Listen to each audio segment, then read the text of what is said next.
All right, well, good morning. Thank you for joining. I am going to record this call, so it'll be out there. I just wanted you aware. Since we don't have a ton on the call, your mics are available, so you can just jump in and ask questions.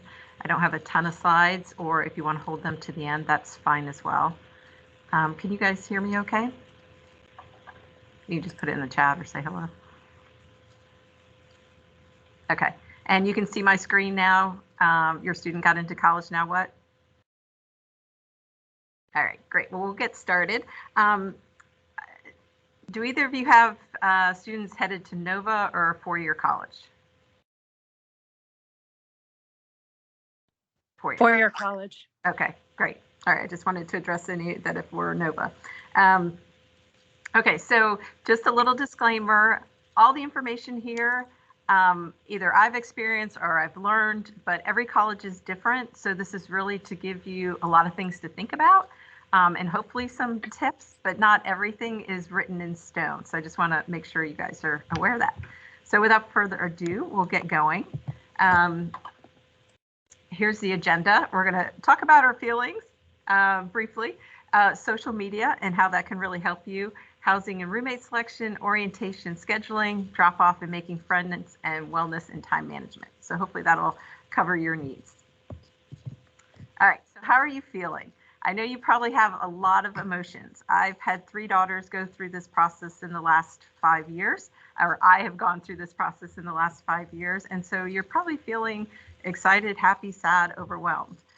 Some of you might be like, okay, I'm ready to have a little separation, have a little break. And others of you are like thinking your daughter or son was just like that little baby on the first page. And so all these emotions are what everybody's feeling. So you shouldn't feel alone in them, however you're feeling. And you also could be feeling overwhelmed in terms of what needs to be done and about being able to let go. I mean, legally and logistically, your son or daughter is now 18. So you are losing access to their health records. You're losing access to their grades. You might say, well, I'm paying for college. I should be able to see their grades. But actually, now that they're 18, all that information stays with them unless they give you access to it. So it's something that, you may be used to having access to all that information, and that's going away. So that's hard to deal with. And you need to figure out ways that you can work with that with your son or daughter. Your job right now at this point is to make them feel as self-sufficient as they can, which is sometimes hard to do. And we're going to talk about through here and letting go. On a couple of these pages, I have a little note of a resource. There's this blog, if you're not familiar with it, called Grown and Flown. And they have lots of great information, a lot of articles about how you're feeling, how your students feeling, what you should pack, what you should not pack, and lots of great information. So if you're not familiar with it, I would suggest taking a look at that. I'd also think about helping your son or daughter learn to make phone calls. And that might sound really, simple, or like they know how to make phone calls. But having been in the Career Center, a lot of the students are very reluctant to pick up the phone and call financial aid, reluctant to call and ask a question about X, Y, or Z. So getting them as comfortable as they can, because now they are their own advocate. And if they're not happy with their classes, they need to reach out to their advisor. It's up to them to make those changes. So getting them as comfortable and, as said, overall self-sufficient is, the key right now between now and them leaving in August. All right, so on to social media. You may or may not be a Facebook, Instagram, Snapchat, etc. If you're not, I would highly encourage you to get on Facebook. Facebook will provide so much information for you for your particular college. So looking at this page of social media, there are multiple pages for schools. So let's say your son or daughter is going to Virginia Tech. If you just key in the search on Facebook, parents, class of 2026, Virginia Tech, you should get that page. You should also be able to find just a general page for Virginia Tech parents. Some schools also have it broken down by region. I have a daughter at Tennessee, so there's a Mid-Atlantic UTK parents group and a I think East Coast one as well. And you're like, well, why do I need those? They are great for rides home. Or you forgot to send something back with them over the weekend. Parents are really pretty supportive on these pages. They're happy to, I can't remember what my daughter forgot, but I ended up dropping that off at someone's house and that was going that weekend, and she went and picked it up at the other girls' dorm. So great resources. Also on the local end, if your student, even if they're staying in state but going a couple of hours away, the local parents like to be involved. They like to help. They're going to give you lots of recommendations on if your daughter needs a dermatologist or your son needs something for allergies. They'll also recommend on auto repair. I just went through that recently, as well as special occasions or birthdays. They'll tell you the best bakery, the bakeries that deliver, or some enterprising moms in the local areas have their own delivery service and make their own cakes. So there's lots of information to see there. I'm actually going to click on the University of Tennessee one, and hopefully this page will load and you can see it. All right, so I'm on the Tennessee Unofficial Parent Group. So this is just the general page, but as I mentioned, there's ones regionally that I'm also a part of. So one thing you can always do is just search. So if I put in move-in, it's going to give me all the threads that have happened over the last couple years that mention move-ins. So on this particular one, and I'll click on see more here, this person gives you lots of information about using thin hangers, IKEA storage bags. It's all really great information that whether you're going to Virginia Tech, Penn State, Iowa State, having IKEA blue bags versus really hard, bulky tubs for move-in day is really actually a really great thing. So, you can key in dorms, you can key in allergies, local doctors, etc., and you're going to find information relevant for you. Another thing you can look at, if you see the navigation up here, are topics that, again, move in, move out, orientation, those are big dates, winter break, etc. And then you have guides. At Tennessee, the dorm decorating is crazy. So this list in the guides all the different halls, Hess Hall, Carrick, etc. And then it gives you information from trailblazing parents from before that will give you the specificity of, every inch sizing of the hallway, the desk space, etc. On through. So cinder blocks, because you can loft your the beds, etc. And lots of pictures. Okay, so I highly recommend, some of these are really way over the top. You can see somebody put like contact paper over to cover the doors. Here's some pictures of the loft space, curtains to cover up on the closets, etc. So, lot to learn there. Okay, back to social media. So what you'll also see in the threads is something DD and DS. Do you all know what DD and DS stand for?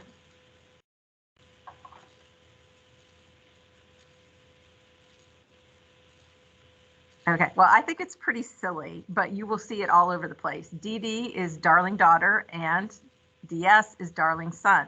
So instead of writing son or daughter, everyone says my DD blah, blah, blah, or my DS needs X, Y, and Z. So you will see that, and you'll see a lot of people asking, what does DD, DS stand for? So you don't have to be that person. You're now in the know. When my daughter 6 years ago started, Facebook was the place to look for roommates. Now it's moved over to more Instagram. So on the right here, you will see your student will do similar to what you're doing on Facebook. On Instagram, they will look for a class of 26. Virginia Tech, and you can see an example of that here. It's Virginia Tech 2026 that they can join. It's kind of like a dating app, so to speak, to find roommates. So generally they post a cute picture, they tell what they like to do, where they live, what they did in high school, etc. And then they'll put their Snapchat so they can connect, and then they can start snapping and figure out if they're a match or not. So if they're not on that, I would suggest they get on Instagram and search for their class and their particular school. And you can see the same for the class of UVA. Any questions for that? All right, so housing.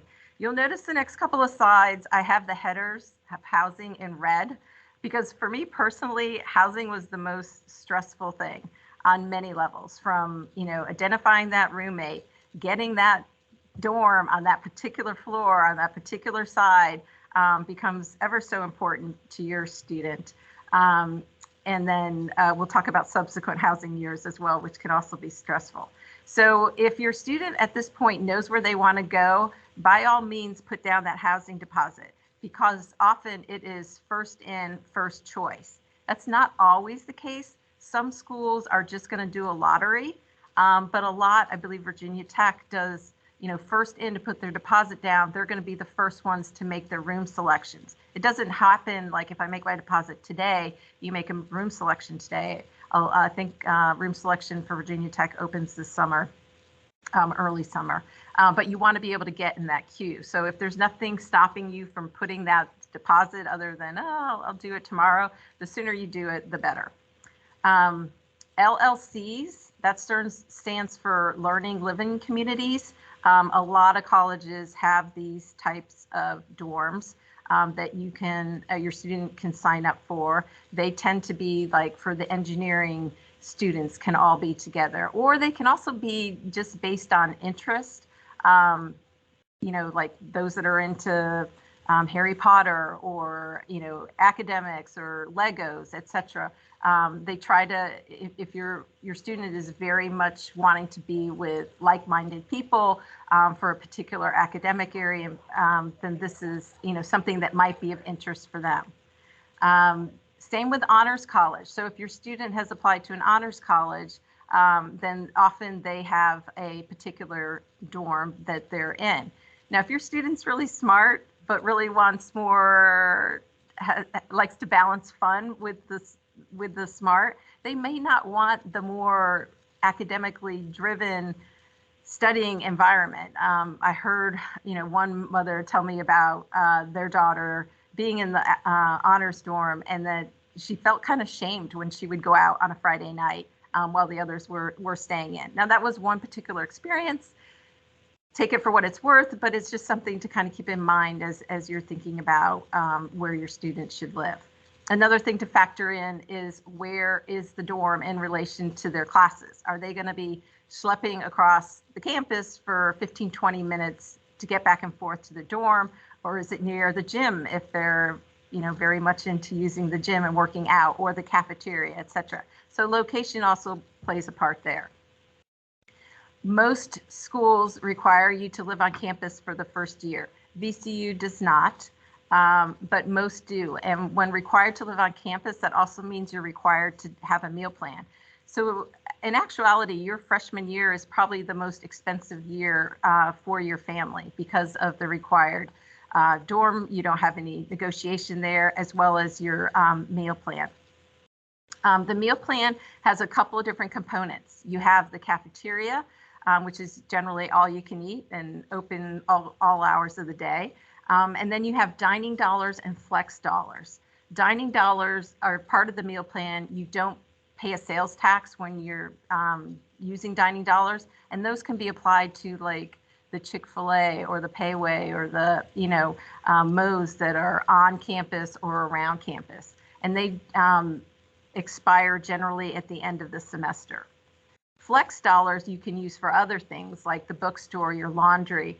Some campuses now have pod markets that are kind of like little mini markets that you can go in and get everything from laundry detergent to food to toothbrushes, etc. And your flex dollars can be used against those. And generally you can reload those flex dollar cards. Usually they either just have a card or it's actually loaded onto their phone. Holidays. So generally what you have is a fall break, could just be a long weekend. Some of them are called reading days in the fall.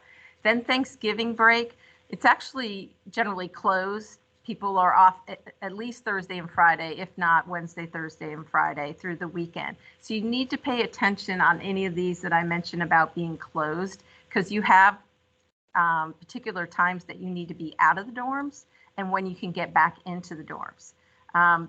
Example, spring break this past spring break for my freshmen at Tennessee, they couldn't get back until I think it was 1 o'clock on Sunday. So that can be tough, with drop-offs and wanting to turn around and drive back, or they've gone somewhere else or they've flown. And so what do they do during that time?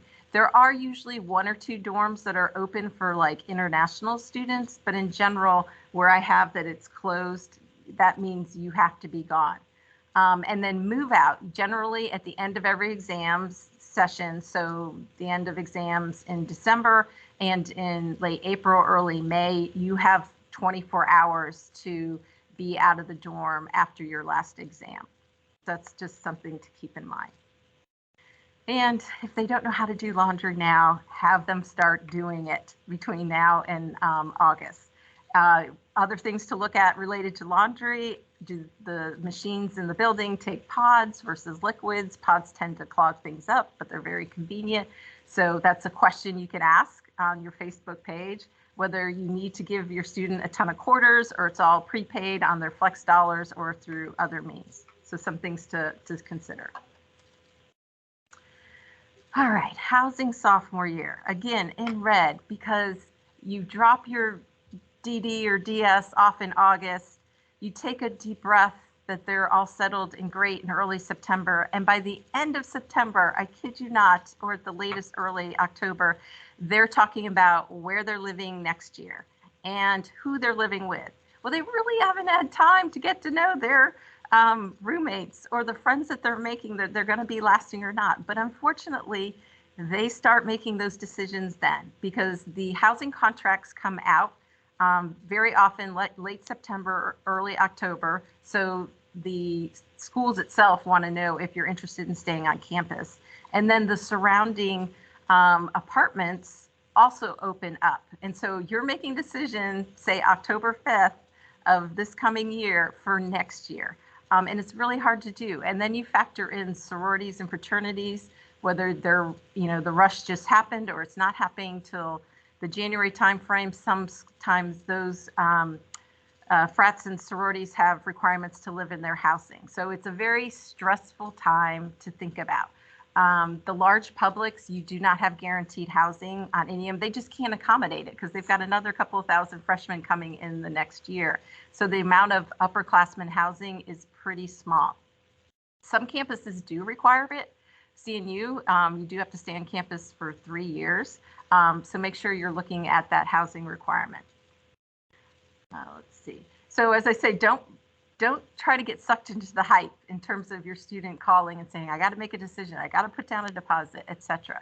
So again, I'd go back to your friends on Facebook and get a sense of what is being said there. It's also, you will get very honest feedback about management companies for some of these apartment complexes or houses in terms of dealing with leaks or no air conditioning, the cleanliness, etc.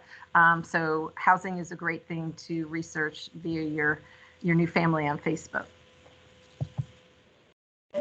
So continuing on the housing, again, whether you want to be off campus or your student versus on campus, one of the big factors is a car. Will they have a car second year? Some campuses you can't have a car freshman year, so that kind of takes that out of the equation. But like parking can be actually not as expensive as Loudoun County schools parking for here, but it's something to factor in, as well as like where you can park. I have another daughter at the University of Kentucky. There's parking at the stadium until home football games, and then you got to move your car or it'll get towed. So that tends to be a thread of a lot of cars being towed on the Kentucky Facebook page. So it's something to consider about having a car. If you have a car, you can live farther away from campus. Do you need to be walkable to campus? As I mentioned earlier, that freshman year is probably your most expensive year. It can often be cheaper to live off campus because, one, you don't need the meal plan, and two, the housing tends to just be cheaper than the monthly fee if you break it down on the dorm. But you need to consider, is your student self-sufficient? Are they going to be able to cook their own meals? Are they be able to, negotiate's not the right word, but facilitate and deal with roommate issues? One thing I have on the on-campus side is, staying on campus, you still have that resident advisor who can help if there's, problems with the roommates or other people on the floor. You just have that extra support by staying on campus. The other thing that I want to mention on the RA, if you are trying to save money, starting, for sophomore year, your student can be an RA. Usually applications open up in December or January of the freshman year, and they can save on, total room and board by being an RA. And again, another resource there for you to look at on US News on whether you should live on or off campus. Scheduling classes and orientation. So we will send the final transcript to the school that your son or daughter has chosen. We only send one transcript, and that's determined by the senior survey that your senior will complete in May. So they need to make sure that they are completing that survey and say, will attend, and that's how we'll know to send that transcript to that school. A lot of the advisory meetings to schedule your classes are still virtual. I think the colleges clued in and realized that might be easier for them to do. Sign up as early as you can for that, because that's getting classes, and the classes do fill up. So being able to have some choices is key. This is also the time where they're looking at your transcript to apply any of your DE or AP credits. So, some schools will just take the DE credits, but some of it's going to depend on what your student is studying. If your student is going to be an English major, they might not credit, an AP Lang class because they want you to really get a solid foundation from their school. And so even though you got a 4 or a 5, you may still need to take that language class or lit class. So any questions on the AP and the DE? As I said, it'll all get discussed when they meet with their advisor. RateMyProfessors.com. Your student can look at that for unfiltered information about the different professors and how they teach and whether students enjoy them or not. I mean, the people that aren't happy are going to be the ones most likely to provide feedback, so you can take that with a grain of salt, but it gives you some direction. Orientations, if available over the summer and you plan to go, they often have parent components. Those are great events for you to attend. All the colleges really do a nice job with sharing information, freebies, having you sign up for, different newsletters, etc. If you can't make it, not the end of the world, but if you can, I think it's a good thing to do.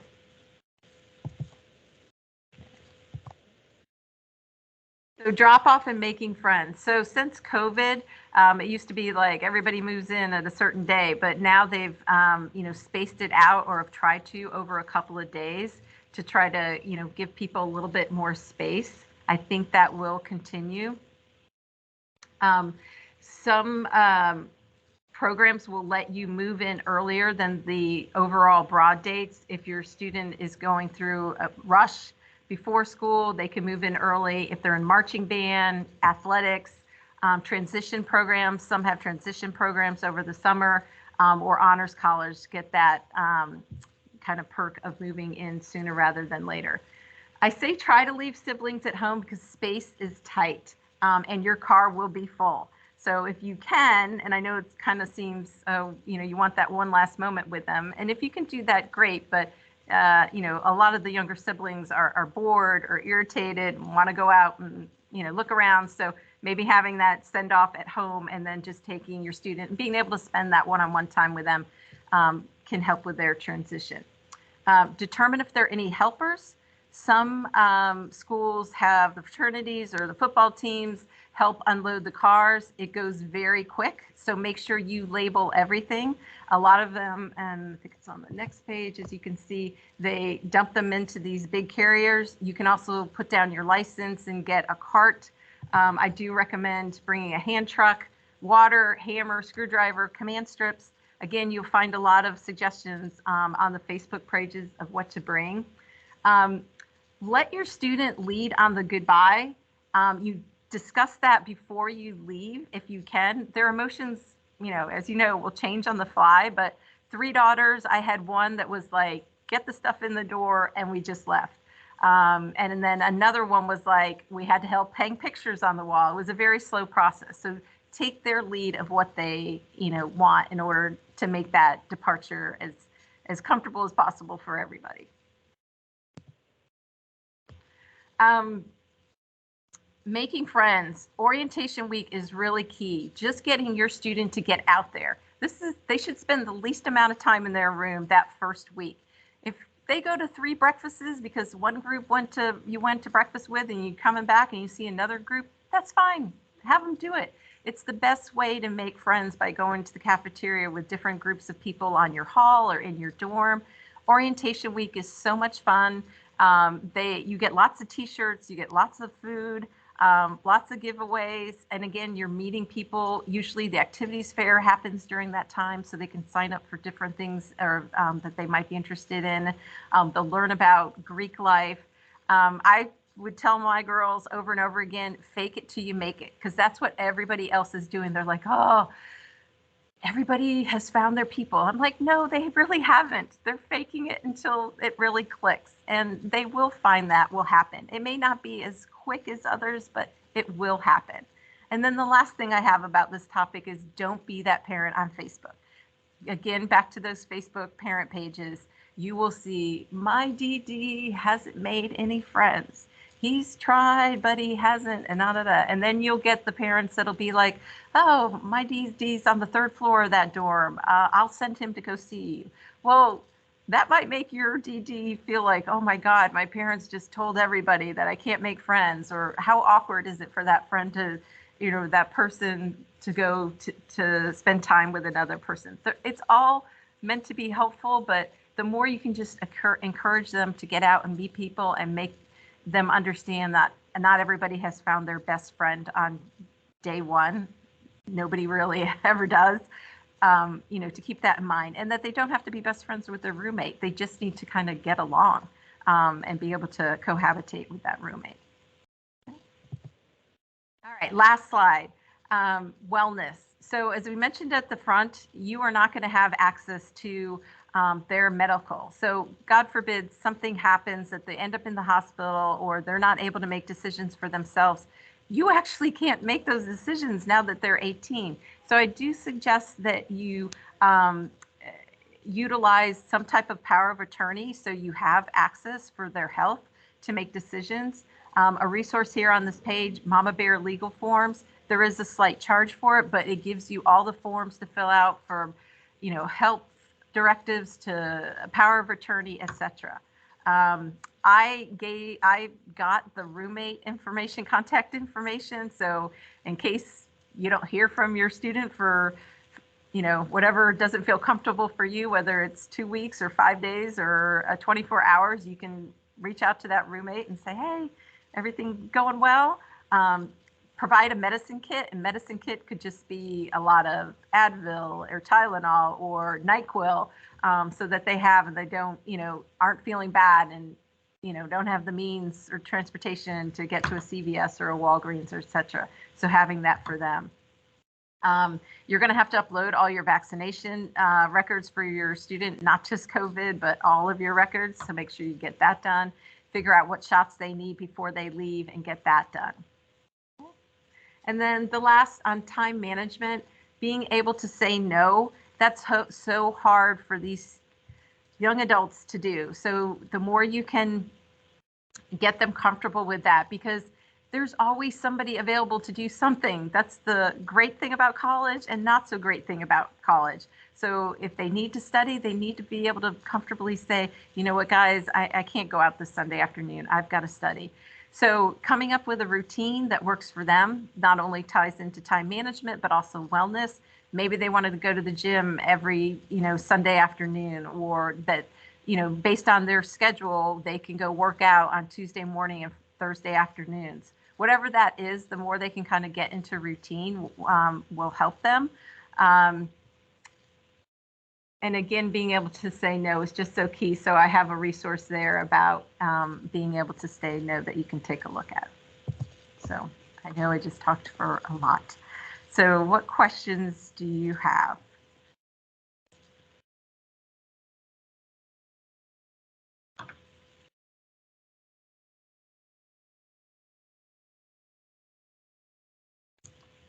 Look, see if there's anything I missed. I don't really have any questions. You went over a lot of information, and I appreciate it. It was really helpful. And I'm going to look at some of those websites that you mentioned. Especially the Mama Bear legal forms. That looks great. So thank you, thank you, thank you. Sure. All right. Well, I won't keep you. Thank you so much for joining the call. Oh, thank you so much. Have a great day. You too.